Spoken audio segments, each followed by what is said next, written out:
UK true crime stories. In the quiet suburban streets of Hanover, Germany, at 4 a.m., the silence was shattered by a battering ram, as a secret international operation finally struck. Welcome to UK True Crime Stories, Episode 13. I'm Sophie, and today we have 3 cases that will stay with you. From the painstaking fight for justice in Nottingham, to the quiet desperation of families battling bureaucracy, and a dramatic cross-border police operation. Stay with us to the end, we'll come back to that opening story, and trust me, the truth is even stranger than it sounds. Our first case takes us to Nottingham, a city still grappling with unimaginable loss. The public inquiry into the tragic attacks that claimed the lives of 3 people, Barnaby Webber, Grace O'Malley-Kumar, and Ian Coates, has been a harrowing journey for everyone involved. But amidst the testimonies and the search for answers, one detail emerged that has left many questioning the very foundations of our justice system. Imagine the scene, Dan. A courtroom, solemn, heavy with the weight of grief. Families, bravely sitting through every detail, every difficult revelation, in their relentless pursuit of understanding and accountability. They listened as it was revealed that their loved ones, the victims, were subjected to toxicology tests. Standard procedure, of course, to understand the circumstances. But then, the inquiry heard something that shocked many. The killer, Valdo Calacane, had refused toxicology samples while in custody. Sophie, it's astonishing that this discrepancy only came to light during a public inquiry. What does it say about the initial police procedures and the immediate aftermath of such a horrific event? It feels like a fundamental oversight. It absolutely does, Dan. The inquiry heard that Valdo Calacane was arrested and taken into custody shortly after the attacks. Yet, when officers sought to take toxicology samples to test for drugs or alcohol, he simply refused. And that, it seems, was that. No further action was taken to obtain those samples. So, if I understand correctly, the victims, through no fault of their own, were tested as part of the post-mortem process, which is standard. But the person accused of taking their lives, who could potentially have been under the influence of substances that might explain or even mitigate his actions, was able to decline. That seems like a significant gap. A significant gap, indeed. And it raises profound questions. The families, through their legal representatives, have expressed their deep concern and frustration. They are asking why, in such a critical situation, where understanding the perpetrator's state of mind and any influencing factors is paramount, a refusal could simply be accepted. It leaves so many unanswered questions about the full picture of that day. And what are the implications of a killer refusing a toxicology test in custody? Does it impact the legal proceedings? Does it affect how mental health assessments are conducted, or how the court understands the context of the crime? That's precisely what the inquiry is exploring, Dan. The legal ramifications are complex. While a refusal to provide samples doesn't necessarily mean guilt, it certainly leaves an evidentiary void. It prevents investigators from having a complete understanding of the circumstances surrounding the incident. For the families, it adds another layer of anguish, the feeling that they may never fully comprehend all the factors at play. It's about transparency, about thoroughness, and ultimately, about justice being seen to be done, with every possible stone unturned. The inquiry continues to hear evidence, aiming to ensure that lessons are learned, and that such procedural discrepancies are addressed for the future. For the families, it's a long, painful road, but their determination to seek answers is unwavering. Stories like this one don't get told unless people are listening. If you're new here, hit subscribe. We cover real UK cases every single day, and you don't want to miss what's coming. Dan, the next case we're looking at took investigators years to even begin to understand. It's a different kind of crime, one that preys on vulnerability and trust. And it's a crime that affects people at their most vulnerable. Imagine, for a moment, the emotional turmoil of losing a loved one. The grief, the shock, the sheer weight of new responsibilities. Now, imagine having to navigate all of that, only to discover that money, rightfully yours, money your loved one worked hard for, has simply vanished. This is the harrowing reality faced by thousands of people across the UK, all thanks to a series of errors by a government-backed bank, NS&I. Let's call her Eleanor. Eleanor was still reeling from the sudden loss of her father. He'd been a meticulous man, always organized, always careful with his finances.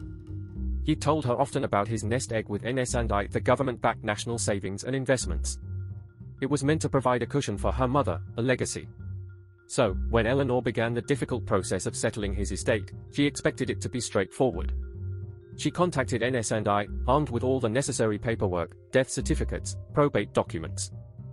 It's unimaginable, Dan, to be grieving and then have to fight a financial institution for what's rightfully yours. The emotional toll must have been immense. Absolutely, Sophie. But what should have been a simple transfer became a bureaucratic nightmare. Weeks turned into months. Eleanor was met with conflicting information, endless phone calls, and the infuriating feeling that her father's money had simply disappeared into a void. Records were supposedly missing. Her father's account, which he'd confirmed existed just months before his passing, seemed to have no trace. She was told to wait.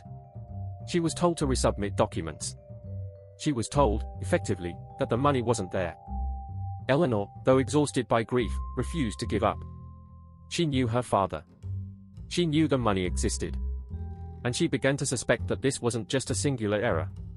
As she dug deeper, speaking to financial advisors and eventually reaching out to consumer advocates, a horrifying pattern began to emerge.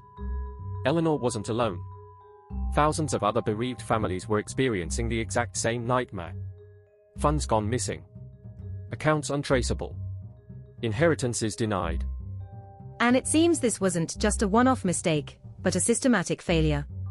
A government-backed institution, meant to be safe and reliable, was failing its most vulnerable customers. Precisely. NS&I, a cornerstone of British savings for generations, was accused of a series of severe errors. It wasn't just about misplaced funds, it was about a lack of clear processes for handling the estates of deceased customers. It was about poor record keeping, inadequate customer service, and a system that seemed designed to frustrate rather than assist. The scale of the problem was immense, with reports suggesting millions of pounds were held up, or even lost, affecting countless families during their darkest hours. Eventually, after years of pressure from individuals like Eleanor, from media scrutiny, and from financial watchdogs, NS&I was forced to confront its failings. They admitted to the errors. They pledged to pay millions to affected customers, not just the missing funds, but also compensation for the distress and delays caused. For Eleanor and countless others, it was a victory, but a bittersweet one. It meant their loved ones' legacies were finally secure, but it came at the cost of immense emotional suffering and a prolonged fight for what should have been theirs from the start. A stark reminder that even the most trusted institutions can falter, and that vigilance is always necessary, especially when grief leaves us most vulnerable. I never get used to these. If you've been sharing these episodes with friends, thank you. It genuinely helps more people discover the channel. Hit subscribe if you haven't already. Now, Dan, let's return to that dramatic scene we started with. The pre-dawn raid in Hanover, Germany. It wasn't just a random police action, was it? Not at all, Sophie. That raid, and others like it, was the culmination of an incredibly complex, long-running international investigation. It was a major blow against a sophisticated criminal network involved in one of the most dangerous forms of organized crime, people smuggling across the English Channel. The Channel. For years, we've heard the headlines about the perilous crossings, the desperation, the tragic loss of life. But behind the individuals risking everything, there's always a hidden hand, isn't there? The organized gangs profiting from human misery. Exactly. And this particular network was highly sophisticated.